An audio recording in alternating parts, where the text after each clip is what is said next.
SSC 26 যাদের পিটেস্ট পরীক্ষা চলতেছে ভাইয়া, তোমাদেরকে যদি বলি ভাইয়া তোমাদের ইংলিশে ভাইয়া তোমাদেরকে 15 নাম্বার ফ্রিতে দিব। তোমাকে ভাইয়া কোনো কিছু মুখস্থ করা লাগবে না এবং এটা কোনো সাজেশন না, এটা 100% কমনও পড়বে এবং তোমার পরীক্ষা আসবেও যেইভাবে আসো তুমি 15 নাম্বার ফ্রিতে পাবা। যেমনটা ভাইয়া শুনতে সহজ লাগতেছে এবং ইন্টারেস্টিং লাগতেছে, আসলে ভাই অতটাই সহজ এবং তুমি খুব সহজে 15 নাম্বার ফ্রিতেই পাবা। এমন দুইটা টপিক যেগুলো তুমি ভাইয়া তোমার ফার্স্ট পেপারে বারবার দেখছো কিন্তু ভালো করে খেয়াল করো না, আজকে এই দুইটা টপিক ভালো করে ক্লিয়ার করে দেবো ভাইয়া, যাতে তুমি ফার্স্ট পেপারে ভাইয়া যেমন 15 নাম্বার তুলতে পারো ইজিলি, কোনো কিছু মুখস্থ করা ছাড়া। যেই দুটো টপিকের কথা ভাইয়া বলবো যেখান থেকে 15 নাম্বার আসবে, তার মধ্যে প্রথম টপিকটা হচ্ছে সামারি। ভাইয়া আমরা তো সামারি সবাই পারি, সামারি বারবার পারি, সামারি হচ্ছে ভাই ওই যে প্যাসেজ থেকে উঠাই দিব। তোমরা ভাই এখানে ভুল করো, তোমরা জানো নাকি জানো না সামারিতে ভাইয়া তোমাদের 10 নম্বর থাকে। ক্যান ইমাজিন দ্যাট 10 নাম্বার ভাইয়া, এবং এই 10 নাম্বার পাইতে গেলে তোমার একটা পুরা প্যারাগ্রাফ মুখস্থ করার পরে তারপর ভালো করে হয় নাকি না হয়, একটা পুরা প্যারাগ্রাফ মুখস্থ করার ভাই তোমাকে 10 দেয়। আর সেখানে ভাই তুমি সামারি করলে 10 নাম্বার এমনিতে পাচ্ছ। তোমাদের মধ্যে অনেকে সামারি লিখলে ভাই তোমাদেরকে স্যাররা 4 দেয়, 5 দেয়, 6 দেয়, তোমরা বারবার অনেকে ভাইকে মেসেজ দিয়ে বলো। আজকে ভাই আমরা সামারি ডাউনের ট্রিক শিখবো যেগুলা ভাই অ্যাপ্লাই করলে ইনশাআল্লাহ তুমি 8 এর উপরে শিওর পাবা। 8 থেকে 10 এর মধ্যে তোমার নাম্বার থাকবে। চলো ভাইয়া শিখি আসলে সামারি কেমনে লিখতে হয়। তোমরা যেমন লিখে আসো যে ভাইয়া সামারি লেখা কি, সামারি তো ভাই আমি পারি, জাস্ট মনে পড়ে প্যাসেজে আসবে, আসার পরে হচ্ছে আমি ওইখান থেকে 4-5টা লিখে দিব। না ভাইয়া এরকম না, চলো আমরা শিখি ভাই কেমনে সামারি লিখলে 8-9 পাবা। পৃথিবীতে ভাইয়া তুমি যে পরীক্ষায় লেখো যত বেশি লিখবা তত নাম্বার হয়, কিন্তু ভাই ইংরেজির ক্ষেত্রে টপিক যেটা হচ্ছে সামারি, সামারির ক্ষেত্রে ভাইয়া যত কমে শেষ করতে পারবা তত বেশি নাম্বার পাবা। তার মানে কি ভাই কাজ করি ভাই 2টা বাক্যে শেষ করে দিই, হয়েছে না? 2টা বাক্যে শেষ করলে হবে না ভাই, আমাদেরকে মিনিমাম 5টা লাইনের মধ্যে সামারি শেষ করতে হবে। তাহলে চলো ভাই আমরা শিখি একটা প্রপার প্র্যাকটিক্যাল এক্সাম্পলের সঙ্গে। তোমাদের ভাই স্ক্রিনের যে কোনো একটা জায়গায় একটা প্যাসেজ দিয়ে দিছি ভাই, যেটা হচ্ছে জয়নুল আবেদিনকে নিয়ে, ঠিক আছে? ওই প্যাসেজটা থেকে আমাদেরকে বলছে সামারি লিখতে হবে, ঠিক আছে ভাই? চলো আমরা সামারিটা লিখি। প্রথম কথা ভাই, সামারি লেখার জন্য প্রথমে একটা লাইন ভাই একটু কষ্ট করে হলো মুখস্থ করা লাগবে। ভাই তুমি বলছিলে কোনো কিছু মুখস্থ করা লাগবে না, চাস ভাই ভাইয়ার জন্য একটা লাইন মুখস্থ করো ভাই, আমি জানি তুমি ভালো পারবা ভাই। আচ্ছা চলো ভাই একটা লাইন কি ভাই, লাইনটা মুখস্থ করা লাগবে যেটা, সেটা হোক তোমাকে মুখস্থ করতে হবে ভাই একটা জিনিস কি, the above passage broadly focuses on the. এই পর্যন্ত মুখস্থ করছি ভাই। এরপরে 9 ভাই লাইফ অফ হবে, আর 9 ভাই বিউটি অফ হবে, আর 9 ভাই হচ্ছে ইম্পর্টেন্স অফ হবে। ভাইয়া তাইলে আমরা কোন জায়গায় কোনটা দিব, আমরা তো মুখস্থ করতেছি, আমরা বুঝবো কেমনে?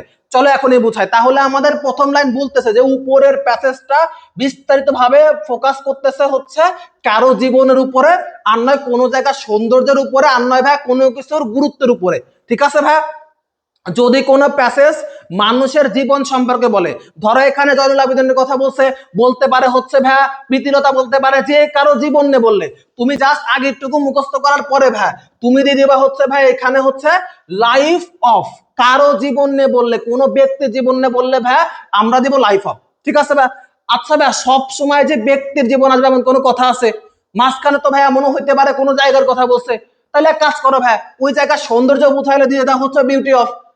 আচ্ছা ভাইয়া তুমি তো এই দুইটা বললাম, মাঝে মাঝে এমনও হয়, কি হয় মাঝে মাঝে কি হয়, তোমার ইংলিশের গুরুত্ব, তারপরে এইটার গুরুত্ব ওইটার গুরুত্ব এগুলো দিয়ে দেয় ভাই, আমি তাহলে তখন কি করব? তখন ভাই তুমি দিবা হচ্ছে ভাই ইম্পর্টেন্স অফ। ধরো তোমার ইংলিশ নিয়ে কোনো একটা আসে যে ইংলিশ শেখা খুবই গুরুত্বপূর্ণ, ইংলিশ ইজ ভেরি ইম্পর্টেন্ট, ওইগুলো আসলে আমরা দিব হচ্ছে এখানে ইম্পর্টেন্স অফ। আচ্ছা ভাই আমরা বুঝছি। তাহলে ভাই আমাদের সামারি লেখার জন্য প্রথম লাইন লিখতে হবে the passage broadly focuses on the, মানুষের জীবন বুঝাইলে লাইফ অফ, তারপরে কোনো জায়গার সৌন্দর্য বুঝাইলে বিউটি অফ, এবং কোনো কিছুর গুরুত্ব বুঝাইলে হচ্ছে ইম্পর্টেন্স অফ। বুঝে গেছি ভাই? হ্যাঁ ভাই বুঝছি ভাই। তাইলে এরপরে 4 লাইন ভাই কাজ করি, আন্দাজে প্যাসেজ থেকে দিয়ে দিই।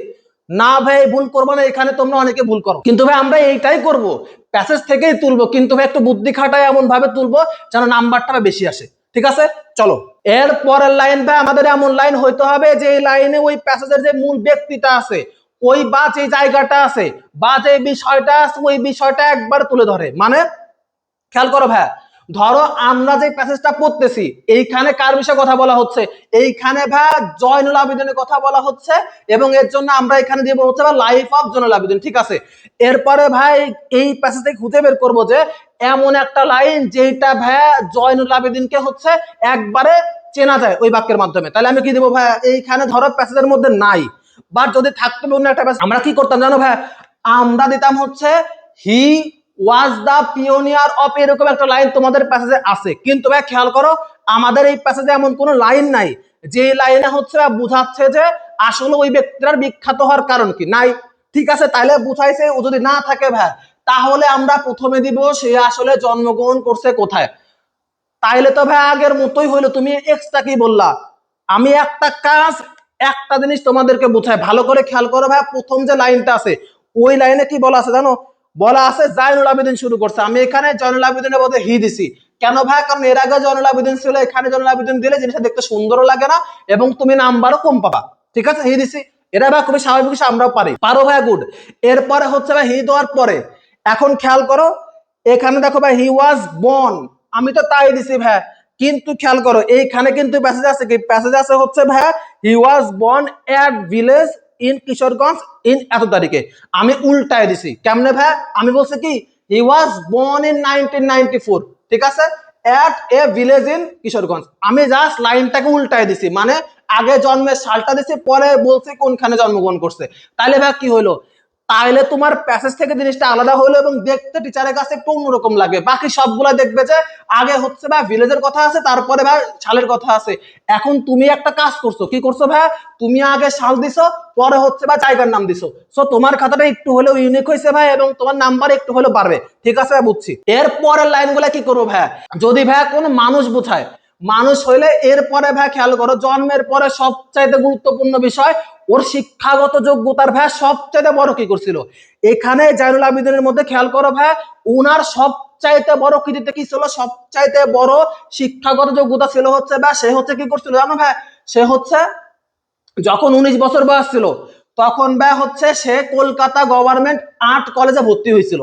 এইটা তার সবচাইতে বড় শিক্ষাগত যোগ্যতা এবং এইটা দ্বারা তার একটা বড় শিক্ষাগত যোগ্যতাকে বোঝানো হয়। ঠিক আছে, তাহলে 3 লাইন হয়ে গেছে ভাই, খেয়াল করো। আমি একটু আগে বলছিলাম ভাই 5 লাইনে বেশি লেখা যাবে না, অলরেডি ভাই আমাদের 3 লাইন হয়ে গেছে। ঠিক আছে, বাদ 2টা লাইন বাকি আছে। এরপরে ভাই আমরা আরো একটা লাইন দিছি যেটা হচ্ছে তার শিক্ষাগত যোগ্যতার পরে তার জীবনের সবচাইতে বড় কৃতিত্ব কি, যার জন্য ভাই আমরা প্যাসেজটা পড়তেছি। ঠিক আছে, ওইটা খুঁজে বের করবো। দেখো তো ভাই, আচ্ছা জয়নুল আবেদিনের ভাই সবচাইতে বড় যোগ্যতা হচ্ছে সে হচ্ছে একটা ফ্যামাইনের উপরে হচ্ছে একটা লিখছিল, ওই ছবি আঁকাইছিল। এই যে এখানে লিখছি ভাই, দেখো তো এই যে কই কই কই কই কই, এই যে ভাই হি drew a lot of pictures of famine during the Second World War and he became world famous with these pictures। আমি একটা কাজ করছি ভাই, খেয়াল করো এই যে লাইনটা আছে হি drew a lot of pictures of famine, এইটা একটা লাইন ছিল। ডিউরিং দ্য সেকেন্ড ওয়ার্ল্ড, এটা একটা লাইন ছিল এবং এন্ড এর পরে he became world famous with this pictures, এটা আরেকটা লাইন ছিল। আমি কি করছি ভাই, উনার বৃহৎ কাজ এবং ওই কাজের ফলাফল একসঙ্গে যুক্ত করে দিছি। যুক্ত করলে কি হয়েছে ভাই, আমাদের 2টা লাইন একসঙ্গে হয়ে গেছে। একসঙ্গে হওয়ার পরে ভাই আমাদের জায়গাও কমছে, সেন্টেন্সও কমছে এবং ভাই আমাদের ছোট করে লেখা হয়েছে এবং আমাদের ইমপ্রেশনে বাড়বে। ঠিক আছে, সো 4 নাম্বার লাইনে মোস্ট ইম্পর্টেন্ট লিখছি।